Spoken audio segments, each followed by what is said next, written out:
आप लोग देखते होंगे कि हमारे देश में एक मुद्दा हमेशा चर्चा में बना रहता है, वो है सनातन का, सनातन धर्म का। और इस पर आप देखते हैं कि वाद विवाद भी खूब होता रहता है। तो आज की इस क्लास में हम लोग इसके बारे में एक सामान्य जानकारी देख लेते हैं और आप लोगों के भी बहुत सारे सवाल होंगे, उन सब के जवाब आपको इस क्लास में मिल जाएंगे। तो सनातन धर्म हिंदू धर्म का एक संप्रदाय माना जाता है और जिसका उपयोग आम हिंदू धर्म के साथ साथ संस्कृत और आप देखते हैं कि संस्कृत और अन्य भारतीय भाषाओं में भी किया जाता है। सनातन धर्म को हिंदू धर्म का एक संप्रदाय माना जाए या ना माना जाए, इस पर दुनिया भर के हिंदुओं में मतभेद भी है और आप देखते हैं कि बहस भी होती रहती है, क्योंकि सनातन धर्म ऐतिहासिक वैदिक धर्म पर आधारित है या फिर हिंदू धर्म का एक वैकल्पिक नाम है। वैदिक काल में भारतीय उपमहाद्वीप के धर्म के लिए सनातन धर्म नाम मिलता है और सनातन का मतलब होता है, इसका अर्थ क्या होता है? शाश्वत, यानी कि सदा बना रहने वाला, अर्थात जिसका ना तो आदि है और ना ही अंत है। सनातन धर्म मूलतः भारतीय धर्म है जो किसी समय आप देखिए 72 भारत यानी कि भारतीय उपमहाद्वीप तक व्याप्त रहा है। यह एक समय विश्वव्याप्त था, परंतु विभिन्न कारणों से हुए भारी धर्मांतरण के उपरांत विश्व के इस क्षेत्र की बहुसंख्यक जनसंख्या इसी धर्म में आस्था रखती है। और आप देखते हैं कि धर्म परिवर्तन की बात हो रही है, बहुत सारे लोग आप देखते हैं एक धर्म को दूसरे छोड़कर दूसरे को स्वीकारते रहे हैं, फिर भी आप देखते हैं कि बहुसंख्यक के रूप में सनातन धर्म को मानने वाले लोग देखने को मिलेंगे। तो अगर हम लोग ऋग्वेद में देखें तो ऋग्वेद में कहा गया है कि यह पथ सनातन है और समस्त देवता और मनुष्य इसी मार्ग से पैदा हुए हैं तथा प्रगति की है। हे मनुष्य, आप अपने उत्पन्न होने की आधार रूपा अपनी मां को विनष्ट ना करें। एक इसमें कहा गया है, ऋग्वेद में कहा गया है। सनातन धर्म जिसे हिंदू धर्म अथवा वैदिक धर्म भी कहा जाता है, भारतीय यानी कि भारत और आधुनिक पाकिस्तान क्षेत्र की सिंधु घाटी सभ्यता में हिंदू धर्म के कई चिन्ह मिलते हैं और इनमें एक अज्ञात माता देवी की मूर्तियां, शिव पशुपति जैसे देवताओं की मुद्राएं, लिंग, पीपल की पूजा इत्यादि प्रमुख हैं। इतिहासकारों के एक दृष्टिकोण के अनुसार इस सभ्यता के अंत के दौरान मध्य एशिया से एक अन्य जाति का आगमन हुआ जो आप देखिए स्वयं को आर्य कहते थे और संस्कृत नाम की एक हिंद यूरोपीय भाषा बोलते थे। एक अन्य दृष्टिकोण के अनुसार सिंधु घाटी सभ्यता के लोग स्वयं ही आर्य थे और उनका मूल स्थान भारत ही था। क्या था? भारत ही था। और प्राचीन काल में भारतीय सनातन धर्म में आप देखिए कि गणपत, शैव, देव, कोटि, वैष्णव, शाक्त और सौर नाम की 5 संप्रदाय होते थे। गणपति गणेश जी की, और आप देखिए वैष्णव विष्णु की, शैव कोटि शिव की, शाक्त शक्ति की, सौर सूर्य की पूजा आराधना किया करते थे। पर यह मान्यता थी कि सब एक ही सत्य की व्याख्या है। यह न केवल आप देखते हैं कि ऋग्वेद परंतु रामायण और महाभारत जैसे लोकप्रिय ग्रंथों में भी स्पष्ट रूप से कहा गया है। और प्रत्येक संप्रदाय के समर्थक अपने देवता को दूसरे संप्रदाय के देवता से बड़ा समझते थे और इस कारण से उनमें वैमनस्य बना रहता था कि हमारे देवता बड़े, हमारे भी देवता बड़े, इसलिए आप देखते हैं कि उनमें आपसी लड़ाई बनी रहती थी। एकता बनाए रखने के उद्देश्य से धर्मगुरुओं ने लोगों को यह शिक्षा देना आरंभ किया कि सभी देवता समान हैं। विष्णु, शिव और शक्ति आदि देवी देवता परस्पर एक दूसरे के भी भक्त हैं और उनकी इन शिक्षाओं से तीनों संप्रदायों में मेल हुआ और सनातन धर्म की उत्पत्ति हुई।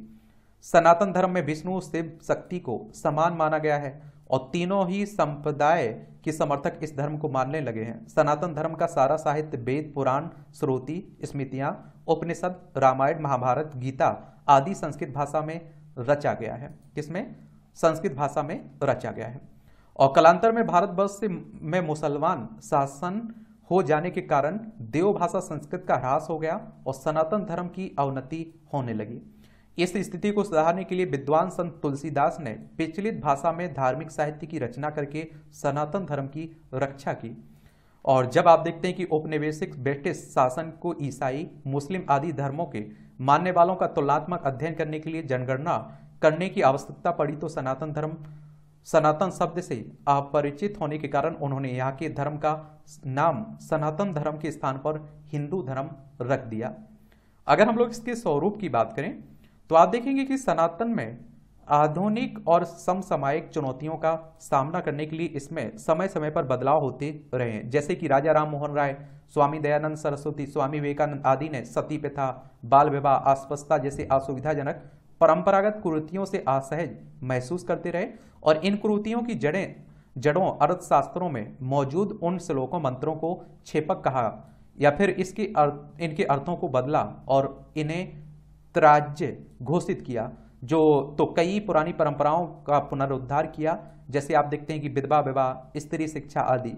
यह भी असनातन का पर्याय हिंदू है, पर आप देखते हैं कि सिख, बौद्ध, जैन धर्मावलंबी भी सनातन धर्म का हिस्सा हैं, क्योंकि बुद्ध भी अपने को सनातन ही कहते हैं। यहाँ तक कि नास्तिक जो कि चारवाक दर्शन को मानते हैं वह भी सनातनी है। सनातन धर्मी के लिए किसी विशिष्ट पद्धति, कर्मकांड, वेशभूषा को मानना जरूरी नहीं है। बस आप देखते हैं कि सनातन धर्मी परिवार में जन्मा हो, वेदांत, मीमांसा, चारवाक, जैन, बौद्ध आदि किसी भी दर्शन को मानता हो, बस उनके सनातनी होने के लिए पर्याप्त है। और आप देखते हैं कि सनातन धर्म की गुत्थियों को देखते हुए कई बार इसे कठिन और समझने में मुश्किल धर्म समझा जाता है। हालांकि सच्चाई तो ऐसी नहीं है, फिर भी इसके आप देखते हैं कि इतने आयाम, इतने पहलू हैं कि लोग बाग कई बार इसे लेकर भ्रमित हो जाते हैं। सबसे बड़ा कारण इसका यह भी है कि सनातन धर्म किसी एक दार्शनिक, मनीषा या ऋषि के विचारों की उपज नहीं है और ना ही यह किसी खास समय में पैदा हुआ है।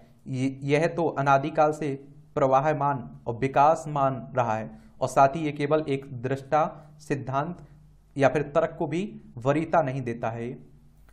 और आप देखते हैं कि इसके मार्ग की बात करें तो विज्ञान जब प्रत्येक वस्तु, विचार और तत्व का मूल्यांकन करता है तो इस प्रक्रिया में धर्म के अनेक विश्वास और सिद्धांत धराशायी हो जाते हैं और विज्ञान भी सनातन सत्य को पकड़ने में अभी तक कामयाब नहीं हुआ है। किंतु वेदांत में उल्लिखित जिस सनातन सत्य की महिमा का वर्णन किया गया है और इसमें आप देखते हैं कि विज्ञान, इसमें आप देखिए हमारे ऋषि मुनियों ने ध्यान और मोक्ष की गहरी अवस्था में ब्रह्मा और ब्रह्मांड और आप देखिए आत्मा के रहस्य को जानकर उसे स्पष्ट तौर पर व्यक्त किया था। वेदों में ही सर्वप्रथम ब्रह्मा और ब्रह्मांड के रहस्य पर से पर्दा हटाकर मोक्ष की धारणा को प्रतिपादित कर उसके महत्व को और आप देखिए उसके महत्व को समझाया गया था। और आप देखते हैं कि मोक्ष के बगैर आत्मा की कोई गति नहीं, इसलिए ऋषियों ने मोक्ष के मार्ग को ही सनातन मार्ग माना है और यह पथ सनातन है। समस्त देवता और मनुष्य इसी मार्ग से पैदा हुए हैं तथा प्रगति की है।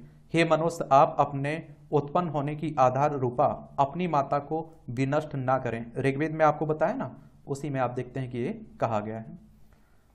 तो ये सामान्य जानकारी थी एक सनातन से जुड़ी हुई है।